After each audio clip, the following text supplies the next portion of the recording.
Hello and welcome back to another video. In this video, I wanted to see if I could beat Pikmin 4 with only red Pikmin.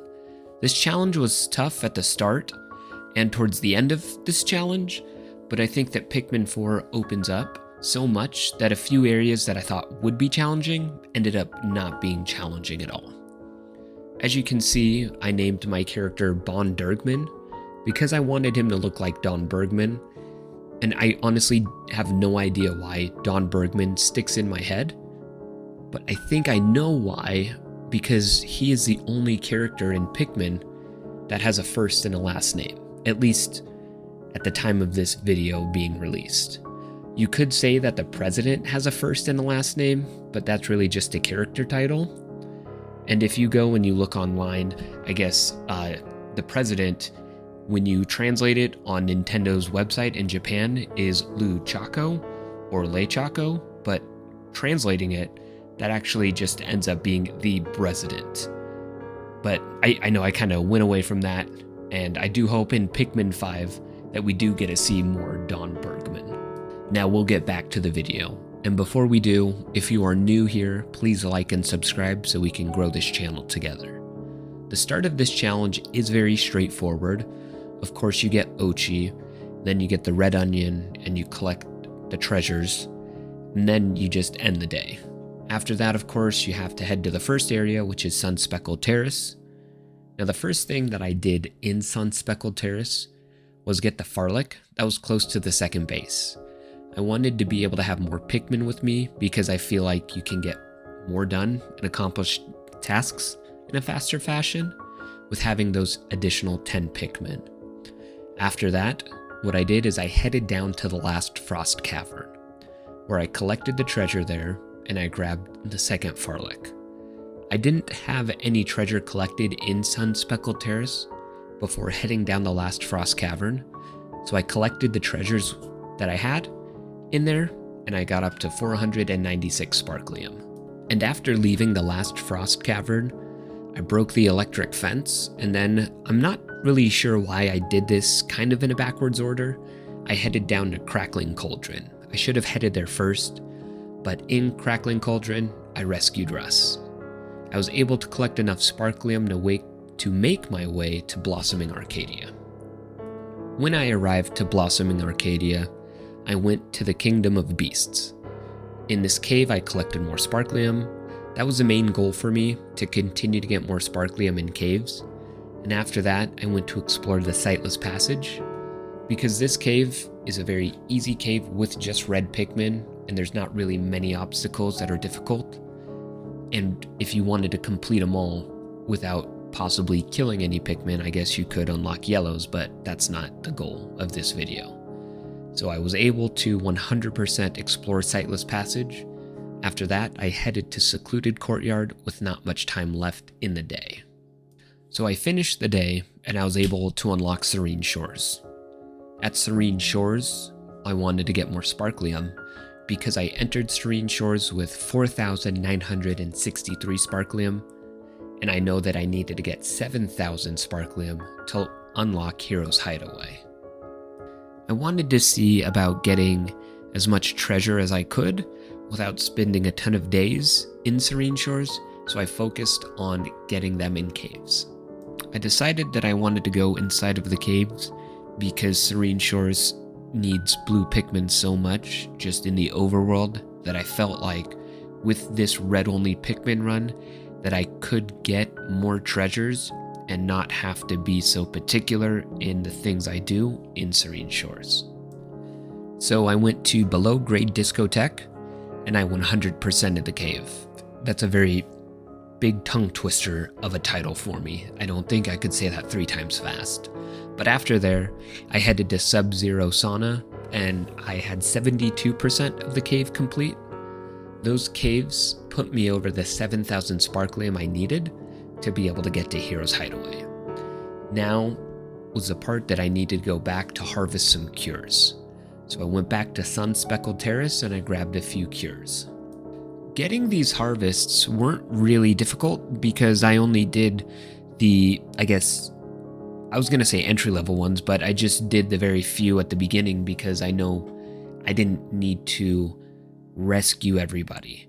I was hoping that I would be able to, but at first I just wanted to start with getting only the cures I needed. After getting those cures, I had forgotten that there are required Dandori battles, so I headed back to complete the 2 Dandori battles that I was missing. So I headed back to Blossoming Arcadia, and I completed Battle in the Box, the Dandori battle. And then after I completed that, I needed to complete the other one in Serene Shores. So I headed there, and I completed the Dandori Castle Dandori battle. When you say it, it sounds a little repetitive. I know you're probably supposed to separate those, but to me, I just wanted to share that piece of information. And after I had completed those Dandori battles, we rescued Bernard, and we had enough cures to be able to bring him back to who he was before all of this happened. And now, with Bernard rescued, we decided to make our way to Hero's Hideaway. When I got here, I wanted to collect one of those cards and just see if I could unlock the safe with having just one of them. I didn't show the video, but I think it took me half of the day just trying to figure it out.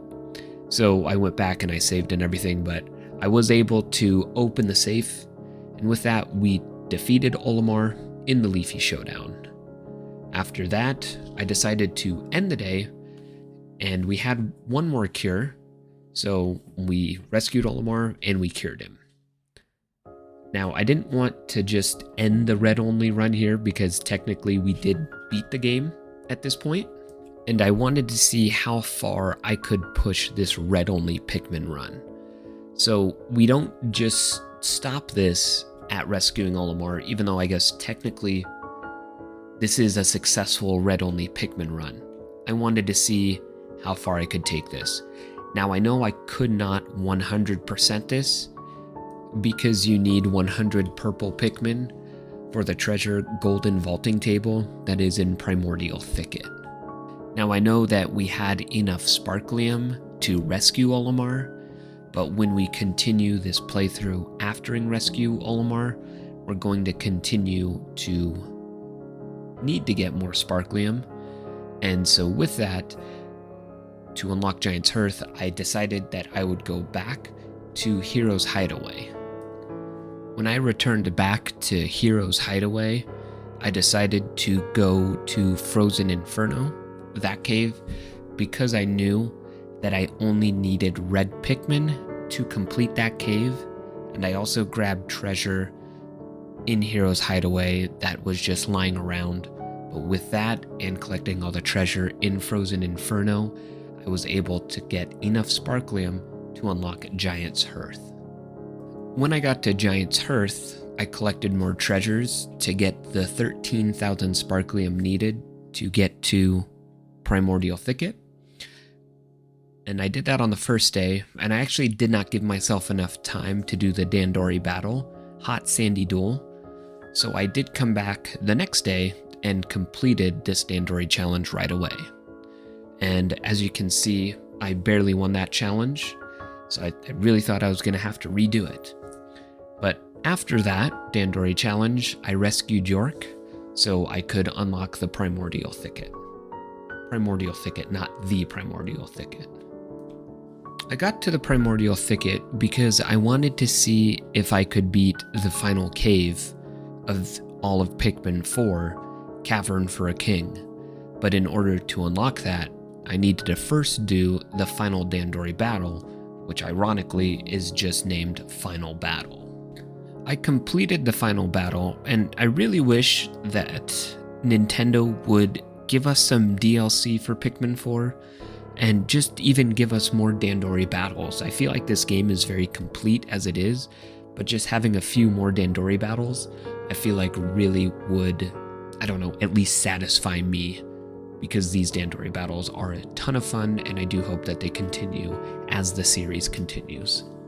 And after completing the final battle, I made my way to Cavern for a King, and honestly, I thought I was going to get stuck much earlier in this cave. But as of right now, I could not make it past the 16th sub-level, where there are 2 water wraiths. I tried for a while to see if I could beat them, but honestly, I just don't have the patience. I did find a video by Extra Beer titled How to Kill a Water Wraith Without Purple Pikmin. And you can go ahead and find that video, and I'll put it in the description below, but you need to time it perfectly with an ice bomb to freeze it, place a mine on the backside of the water wraith, and then have another ice bomb ready to freeze it in midair to be able to kill it. And of course there's 2, so you'd have to do that twice. I didn't have enough ice bombs or mines to do that, but I did try with the ice bombs I had, and I was able to successfully freeze them at first, and I don't think I did it. I think if I did, it was maybe once where I got the mine successfully off. But this is where I stopped. I might go back one day and complete this, but this is the end of the run for now. And I do want to thank you for watching, and if you are new, please subscribe. Have a great day. Until next time.